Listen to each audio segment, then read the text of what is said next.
It's Monday and time for the Back to Business podcast, featuring Calgary's industry leaders. Welcome today's show host, Kim Hayden.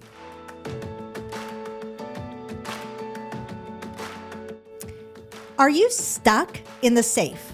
Meaning that the world is good enough, but is okay enough?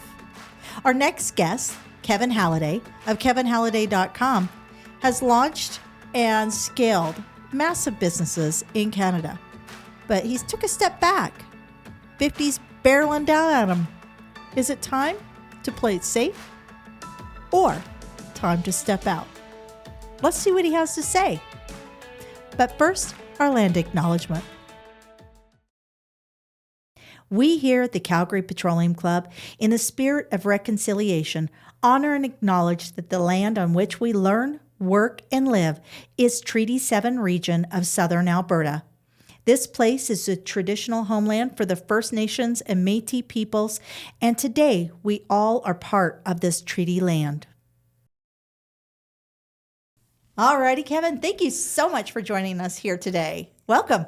You know what, Kim? Thank you very much for having me on your show, because it's one of those things that you don't know what you don't know. And me ask you, what's Kim going to say to me? I don't know, but I'm excited about this. Well, I'm always like off the cuff. I believe in good conversation. And just so everybody knows that I know Kevin on a personal level. We've actually known each other, been circling in the same spheres for a few decades now. Our kids all kind of grew up in the same neighborhood and such. And I've had the honor to watch what I believe we should all do in our 50s is sit back and reevaluate where we're at. And but before we dive into what Kevin is doing today and how he's making impact today, I'd like to start with a little bit of bring us up to speed as to who is Kevin Halliday. Well, it starts in the alphabet of K and H, A. So Kevin Halliday. So I've been in business for about 35 years. Started up a business called Spindle Stairs and Railings in the manufacturing construction of staircases and railings and stuff through a family business, and didn't see eye to eye, and we had big conflict and growing up and doing that.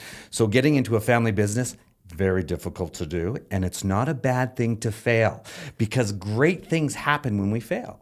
So from there, it just basically grew, and 35, we're one of the largest railing companies basically in Canada right now.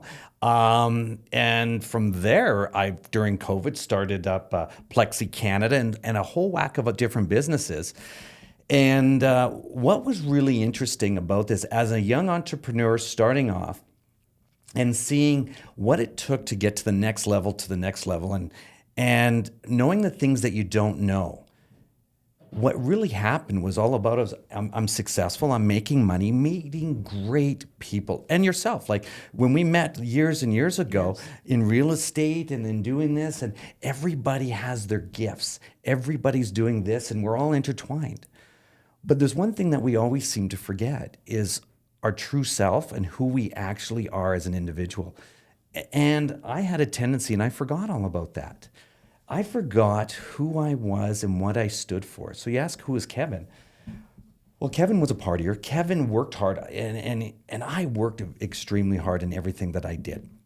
I would never, ever give up. I made sure if it was a no, I had to create what we call as the wow effect. I had to go that extra level all the time, no matter where I was. In the bar, no matter whatever I touched, I always had to do the extra. But as you get older, and here I am at 56, yes, I'm going to tell my age. I'm 56 years old. And then all of a sudden coming to a realization when you're in your 50s and all of a sudden going, wait a second, who am I? And the true who I am came, do I truly love who I am? Can I withstand what I'm about? Now, yes, I have money. Yes, it's not like I didn't have money and I couldn't do this, I couldn't do that. The idea is that I needed to find myself as an individual. And once I realized who I was as an individual, 240 pounds, okay, I weighed.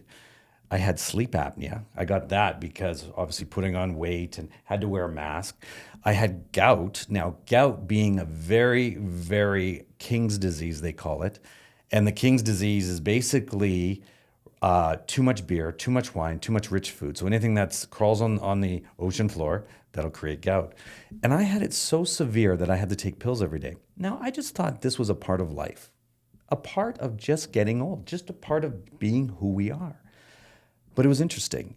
As I start realizing, and I'm out of shape 240, and my kid asked me one time, Kevin, and I was bugging him, I said, Braden, work harder, do this, do this. And he says, Dad, why don't you do it? And I said, are you kidding? Of course I could do that. That's not hard. Guess what? I couldn't do it. It was Well, quick question. You were on Dragon's Den pitching an exercise program. How heavy were you when you showed up on Dragon's Den? Oh my gosh. You know what's interesting? You don't know I know you're in jail. I'm picking on you now. Oh my gosh. And the thing is, you don't know you're in jail until you break out. You don't know you're in shape, okay, until you're in shape. So here I am on the Dragon's Den. I'm doing a pitch on fitness because I had a company, Core Fit, Canadian Obstacle Race Fitness. And the idea was, I'm going to get on the Dragon's Den. I'm going to do this pitch package. And I thought I was in great shape. I got on there. I was 220 pounds. Like, I thought I was in shape. And then until I looked at it, I went, oh my gosh. Years later, I went, oh my gosh, am I ever in shape? It's one of those things when you look in the mirror, you think you're in shape until all of a sudden you get to look at yourself later on and you go, oh my gosh, I lost 50 pounds. What's interesting, when you're an individual, subconsciously, so you're a big person, you see other people that are big, you think, oh, I'm in great shape, I'm the same. You're not comparing each other until you start to go down that path. Yeah. And then all of a sudden, once you start losing weight and you start to compare, you're going, oh, wait a second, I look like that. Oh my gosh. Not that you're comparing that, oh, I'm in better shape than him, but you don't know you're not in shape. You don't know you're in jail until you break out. You don't know how good you could feel. Oh. Right? I think that's the big one. I watched that segment. And knowing you now, I was wondering what you thought when you looked back at that segment, going, oh, I'm going to do this, I'm going to do this. And this is probably around the time your son had go, well, why don't you go do it? And that's exactly, why don't I go do it and then do it? Because I was doing, so what would happen was my son had said, why don't you do it? And I said, okay, well, I'll sign up for a race. So the race was a Spartan race, a Tough Mudder, and they had just come out. So as an entrepreneur, and I can do anything that I want because you know what? I'm motivated. I'm all that in a bag of chips. I can do anything at any given time. So when my son said that, I said, I'm going to start up a company, Core Fit. You know what? I'm going to do these races up and down the coast. Okay, so I'm doing races every weekend up and down the coast, thinking I'm all that, which is I was ranked number 7 in the world in Spartan races. Now, was I ranked number 7 because I was number 1? No, I was ranked number 7 because I did the most races. So yeah, because I was able to do frequency. So many races. That's the frequency side of things. Correct. Do you think that there's a real challenge for people who have gained successes, that they get stuck in the safe, meaning that if I just keep doing this, I'll keep getting these great results. My company's generating X amount of dollars, but do you think they get stuck there? Mm-hmm. You totally get stuck there because you know what? In society and in life, you don't know where you are. You know where you are today, and you think it's good. The day you think it's great is the day you lost it. The day you think, oh, I want to be this. I'm there. I've made it. You didn't make it because that's when everything changed. You either grow or you die. There is no, I'm going to stay normal. As an entrepreneur, as in fitness, as in everything that you do, you always have to better yourself. You always have to do the next. There's no saying, oh, I made it, I'm good to go. The day you make it, you lose millions. And it's like, how do I reevaluate, renegotiate my worth, my self-worth? I want to touch on being a parent. One of the things that I said to my kids is, show me your friends and I'll show you your future. Does that apply in business also, and then also in fitness? Show me your friends, show me, and I'll show you the future. Oh, 100%. As an entrepreneur, it's very lonely at the top, and I'm gonna reverse that a little bit about drinking. I had tons of friends. Okay, when I was in business, I had all the friends in the world. I drank every day. I would meet and I'd go to the bar between 3 o'clock and 6 o'clock, meet at the bar, meet my buddies, and we'd go there and we'd have a couple drinks, okay? And I'd get a buzz on till about 6, 7 o'clock, and then I would go home with a buzz and go to bed. No big deal. Solve the world's problems. So I was about solving the world's problems. Oh, I'm the greatest guy in the world. So you'd meet your friends at the bar and here's what you're doing. You think you're doing a great job, but actually it's a hindrance. Now, are these your, what I call is your balcony friends, or are they your basement friends? Who are the people that's going to take you to the next level? Or who's the guys that are pulling you down, your bar guys? And not that they're bad. They just, hey, guess what we did in high school? And they're talking about the same things over and over and getting the same result. Well, how do you change that? So change the narrative of your conversation. So when I was drinking, I had lots of friends. When I quit drinking and drew a line in the sand and what we call is our non-negotiables, keep yourself at a non-negotiable that these are the things I'm not going to do. How do I go to the next level? The bottom line is once I did that and I basically got rid of my friends. Literally one day it was like, okay, love them to death. They're great guys. They're all that and everything's great. But the thing is like, are they going to take me to the next level of whatever greatness is going to be? Or am I just going to go down that social pipeline and be the exact same person that I'm going to be tomorrow? Meaning I'm Groundhog Day. I'm the same every day, but I'm not doing anything. And it's like, poor me. Oh, I shoulda, coulda, woulda. Oh, if I only did this better. If I only did. The world was the part of, well, if I could have, oh, you know what, if I had a better relationship, if I had a better job, if I made more money. Well, that's just storytelling to ourselves. Well, let's change the narrative. Get rid of your basement friends, okay? Introduce yourself to people that you want to be the most successful people. Your top 5, your top 1, your top 2. Then all of a sudden, you open up a new Pandora box. Yeah. Wow. And then boom. Introduce yourself to people who make you honestly feel a little uncomfortable. Because if you're comfortable, you're not growing, right? That's why it's growing pains. Let's talk about the reinvention of greatness, because we can get stuck in the safe. You've done great. You're 56, and until 6 years ago, 7 years ago, you could have just kept on doing what you were doing, and your family would have retired fine. The house is paid for, wife, kids, everything's good. You could go and get that cottage in Sycamoose and golf and drink and do that. Yet you're going through a period right now, and this is what I want to tap into, because it's an investment in the knowledge of sharing everything you've learned to this point. And it's not cheap, be it time, emotions, or finances. And yet it's something that you've chosen to do. So tell us a little bit about this evolution of Kevin Halliday and where you're moving forward and why you want to do this. Tell us where you're going and why you want to do that. Well, one of the big things is I call it my lean-in moment, my aha moment. That aha moment, yeah, things are great and all that. And I keep going back to this statement, a bag of chips. And life was a bag of chips. I can dip in, have that chip, and it was good. Didn't care about calories. Did it really matter?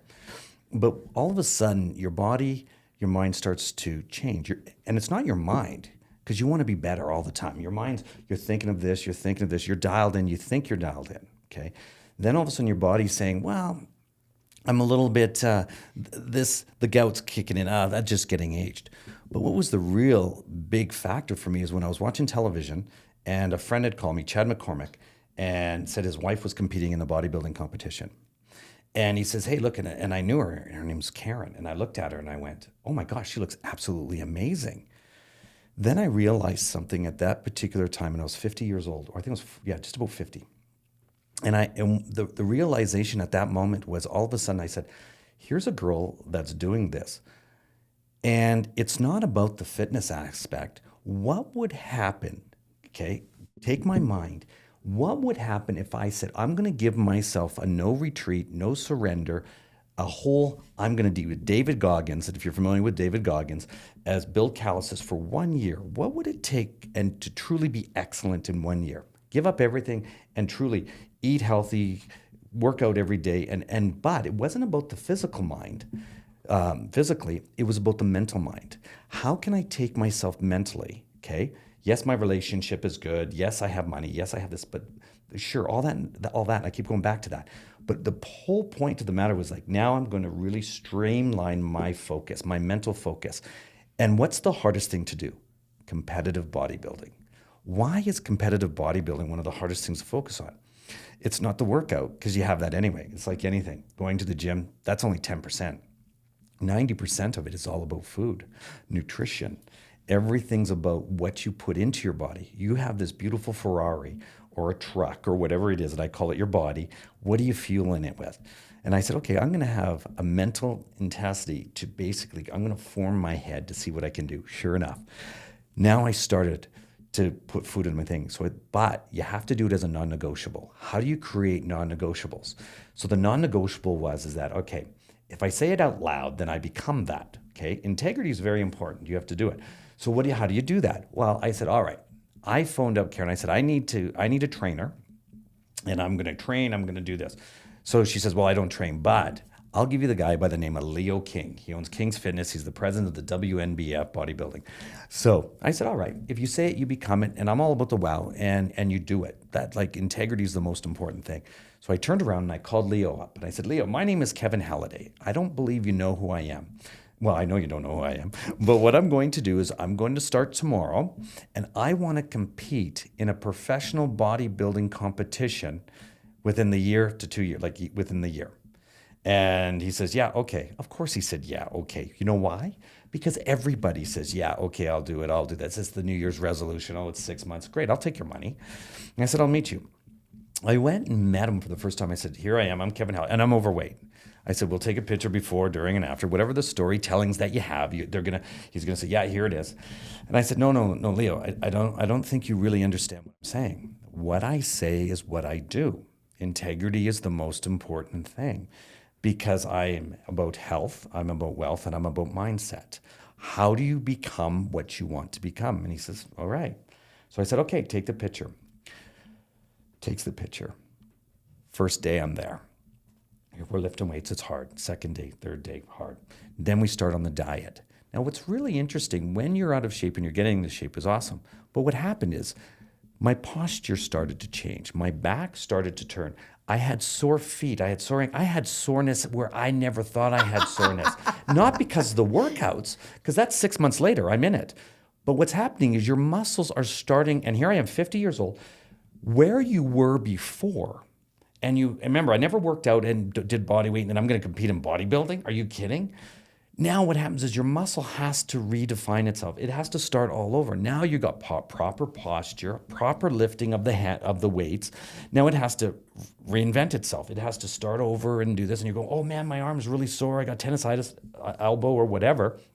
Now put yourself that you're lifting properly. All of a sudden, it transforms your body. You start to morph, and it takes about 6 to 8 months. It's like runner's block. You're running as a runner, and then all of a sudden you hit this runner's block and you want to stop. It comes to a point and it's not about creating a habit. Okay, people say, oh, habits start in 30 days. No, a habit starts the day you decide you're doing it. Just do it. As you're going, it gets very difficult. But what that means, why it's difficult, is because your body's adjusting. Your body is now fine-tuning. So you just took out the old carb. You're putting in a new carb, okay? It takes 6 months to 8 months, and you're regenerating, and cells. Your cells are rejuvenated. You're getting new cells. Now, they say when you're older, you can't build muscle. You know what? You're going down that proverbial, it's not going to work. No, it works. Because you're creating your mind, you're creating your body to build itself. You're actually bringing this old jalopy old truck that you had before, and now you're turning it into the Ferrari you want it to be. But to do that, you better start filling it with proper fuels. Now, is that alcohol? Is it cigarettes? Is it other chemicals? Is it whatever that is to you, your vice? We can call it a vice, but bring in the new stuff. All of a sudden, take out the sugars, take out this, and then get your blood work so that you'll know. And I had gout, okay? I had sleep apnea, severe. I got rid of the sleep apnea. Why? Because I lost the weight. Got rid of the gout. Why is that? And gout is that the King's disease. Oh, I've known a few. I met, and I never ever met anybody who had gout before. And I was working with a gentleman, and he was in his mid to late 30s, and he had developed gout. And I'm going, I didn't think he was overweight. It was all the alcohol. Mm-hmm. King's disease, and your purina. So what that is, it can't do it. And I had it so bad that I actually had kidney stones. Okay, from gout. They actually went in there, and they said, "Oh, those are gout stones." Like there's a name for it. And I went, "Oh my gosh!" And I started to think. Remember when I was talking about that 50? I said, all right, here's my mindset. I'm going to go into that at 50 and I'm going to put my mind to it. So I did my mindset, got the guy on board. And what I said is that we started to transform. Then my mind started to eat properly. Everything started to actually start to key. And I went, oh my gosh, the greatest gift that ever happened was the things you know that you didn't know. What happened was the door all of a sudden went, because now I got rid of my friends. Okay. No, I had to make sure that I keep on track because drinking takes up a lot of time. So if your drinking is between 3 and 6 o'clock, how do you replace that? Well, replace it with fitness, okay? So now I replaced that with working out, took the drinking out and put fitness in its place. Okay, that was great. Got rid of my friends. And because when I would meet them after I stopped drinking, every time you heard the story second, that meant, okay, time to go. So then you got to see that pattern. You went, that aha moment. So but you know what it's like when you're drinking with somebody and you've seen it. So all of a sudden you put your mind that for this year, I'm going to truly go, all of a sudden that Pandora box opens up. And all of a sudden you start to see clear and you're going, okay, what am I looking at right now? I am seeing something I've never seen before. Now, what do you do with it? Do you grasp the opportunity and look around? Because it's like the book, The Secret. If you visualize it, you become it, you grow towards it. Now, if you see bad things, you'll see bad things. If you put yourself in a mindset that you're going to see absolutely wonderful and amazing things, wonderful and amazing things are going to happen, but you don't know what they are. Yeah, you have to be open and receptive. So you had a legacy, Spindle Stairs and Railings. You've done these other businesses. And then 6-7 years ago, where you were at within that space didn't fit right. And then in the last 3 years, it's shifted yet again. Now, I get approached on a regular, people who want to be speakers, people that have powerful stories. And you know what? Here's the reality is we live in an age of story. If you aren't selling or connecting through story in 2025, you don't have the it factor to attract. Story is the attractor. But I want to circle around. Why didn't you just stay safe? Like, why is this next journey for you? Getting your book done, your TEDx done, like getting the stages and really sharing this journey. Why? That's a great question. And I actually had to ask myself, why? Why are you doing it when you can take the easy way? You know what? Success, like you said, you can go here, you can do this. You can retire to the golf course. You're fine. I'm sure your wife would be very happy with that. Oh, for sure. Yeah. But what's interesting about that is that, sure, but who do you want to be known as? It's not about legacy that when I die tomorrow, I want people to think about me here, because when we die, it's over. Okay, let's just call it spiritual, whatever that is to somebody. But think about it like this. Here I am, I'm going to retire. I sell my business, sell all these off, and then I retire. Who am I? Who am I as an individual? Am I Kevin the railing guy? Am I Kevin Halliday the Plexi Canada guy? Am I Kevin the rooftop guy, the bars and restaurants? No. Who am I? So the bottom line is I don't want to be known for Kevin the railing guy. And then all of a sudden, wait a second. Why wouldn't I not be known as Kevin the entrepreneur, the Kevin that's put back into humanity to grow something? But I didn't realize, and this is where when you open that Pandora box, you don't realize who you are until you actually look at yourself in the mirror and go, really, who am I? What do I stand for? And what can I do to make humanity a better place? And that came a question that I had to ask myself when my business gets sold or not sold, or I keep it or another one here. It wasn't about the money. If you follow money, you'll never have success. The idea is that follow exactly what you believe in your heart. It's not about passion. It's not about motivation. It's about what you believe in. And what happened to me, I wanted to do podcasting, okay, because this is where we started. I wanted to get social media. I wanted to make sure that I was really dialed in because there was something new there. There's something there that I wanted to know. And because of ShedTalk and how that was formed when COVID happened and the guys got together and we started to talk about our mental health. We got into a shed as the guys were talking and as an entrepreneur, and now meanwhile I had stopped drinking. Meanwhile, the COVID had happened, and it wasn't about the shame, the woe me, where we're at, but entrepreneurs, we got together and we sat across each other, and no alcohol, and then had a communication about where are you at? You know what? I've had the worst thing. The bomb just went off, and now it's like we're going to see what happens. But it wasn't about the poor me's, the woe me, and where we're at. It was about, wait a second, what opportunities do we have? What do you see that if everything was all created equal as zero across the playing field, right across the world, how do we set ourselves to the next level? It became asking ourselves a better question. Well, here we are, yeah, spindle stairs, whatever we are, our health and this. But then all of a sudden, we had the guys, and I'm going to talk men, because I had the women come in after the fact to bring them in, because my friend group, your top 5, and the guys you hang out with, motivate you and take you, and then you have a different conversation. So we would have a conversation in our 10 by 10 shed, okay?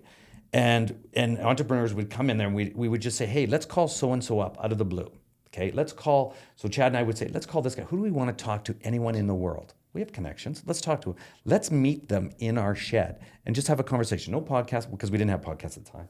They would come in, we would sit there, and we'd say, you know what? We just want to ask you a better question. How do you see this? What do you think of this?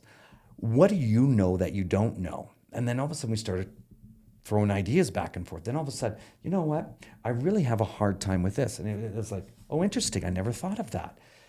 We started to ask questions that we never thought that there was a question for.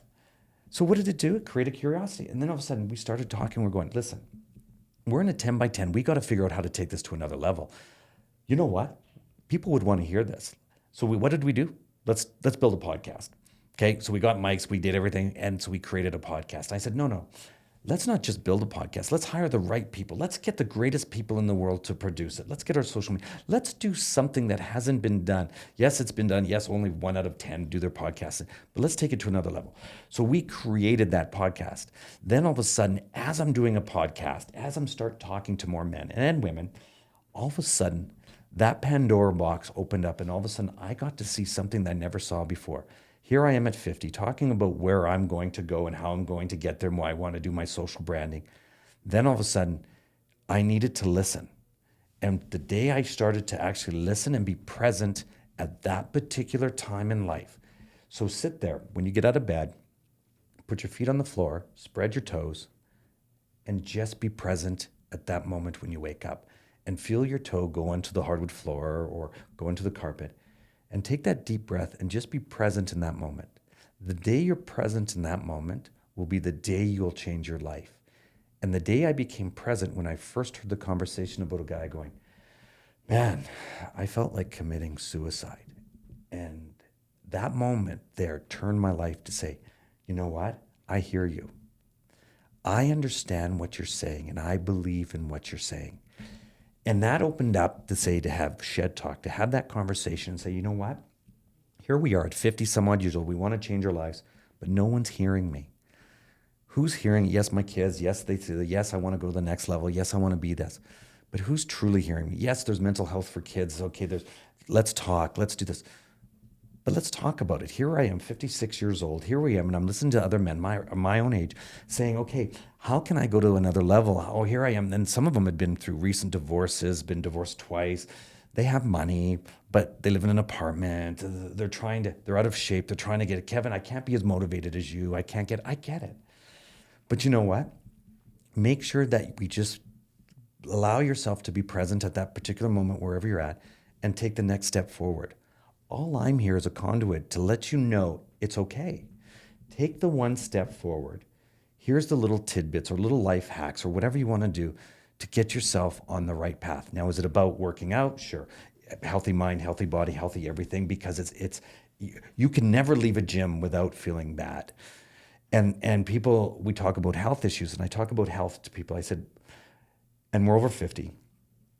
Everyone talks about bad health. I said, would you rather have, okay, so proactive versus reactive. So I said, would you rather go to the gym 1 hour a day, okay, and hate going to the gym? And trust me, I hate going to the gym. Don't kid yourself. Oh, Kevin, you must love going to the gym. I work out every single day, 2 hours a day. No, I don't like it. Trust me, I don't like it.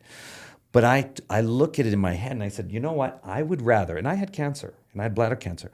I said, I would rather go to the gym for 1 hour a day and finish that gym and feel absolutely wonderful and fuel my body with the things that need to be fueled, versus having to go to the Tom Baker Cancer Clinic and have chemo every day and feel the pain of the chemo every day, because I would never, ever miss a chemo appointment, right? You would never miss that, right? So and why would you miss? And I think that is in that preventative space. I think we live in a very reactive society. And I think that story in just that, the ounce of prevention, like that is so bang on. I want to kind of bring this. I know that if you go to ShedTalk with Kevin Halliday, you can hear all these great conversations. I know that you're currently working on, so if you go over to kevinhalliday.com, you're going to be able to see like where you're going to be on tour coming this summer and this fall, like where you're going to be speaking, not just here in Canada, but also looking at, what are some broader opportunities out there. But let me ask you this around leadership and mentorship. You mentioned something earlier. It's very lonely at the top. And yet it's so easy to lose that ground now if you're not taking care of yourself, if you're not paying attention to your business or your numbers, if you're not staying relevant within new technologies. It's very easy. It's a very slippery slope, very fast to lose ground.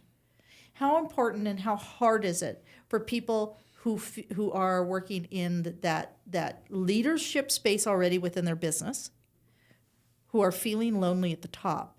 How hard is it for them to find mentorship and leadership? It's very difficult for them to find mentorship and leadership if they don't look for it. If they feel that they can do it on their own and they get advice from their friends, family, and relatives, they're in the wrong space. Okay, you have to make sure that it's okay to ask for help. Okay, it honestly is. It's okay.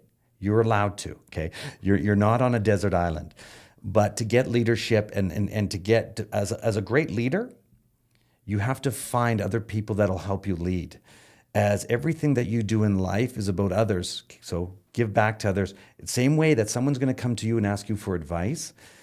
Be cautious how you give the advice, okay? Speak from experience, because you need to speak from your own experience, not because it's a feeling. It has to be an experience share. Get into an organization that will help you grow with whatever that is that you need. Now, you have to be cautious. Don't use it as a networking. It's not to network, okay? There's two things. You can go and watch people and they network and they sell you all day long. Trust me, you will talk and this guy's going to do this.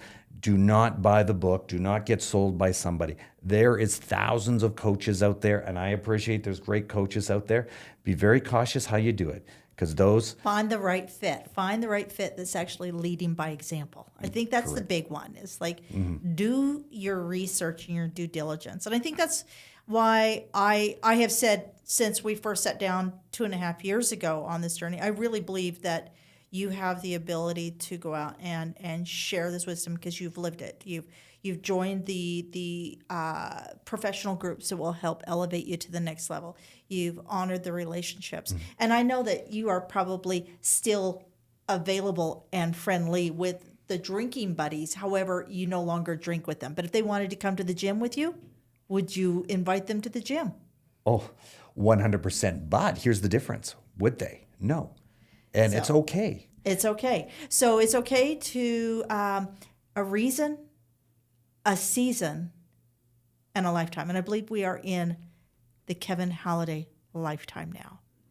You've had the reason and the season. Now it's a lifetime of helping others find their way through these times, knowing that they are seen, heard, and valued.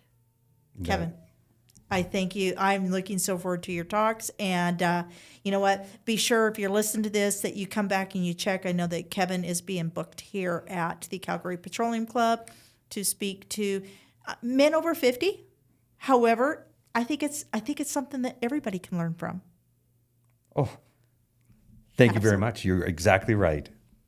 Thank you, Kevin. Thanks, Kim. Thank you for joining us today on the Back to Business podcast. Be sure to visit calpeteclub.com, CalPeteclub.com, to find out more about upcoming events, networking opportunities, and membership. If you are not already a valued member at the CPC, where we are proudly connecting and supporting Calgary's business leaders.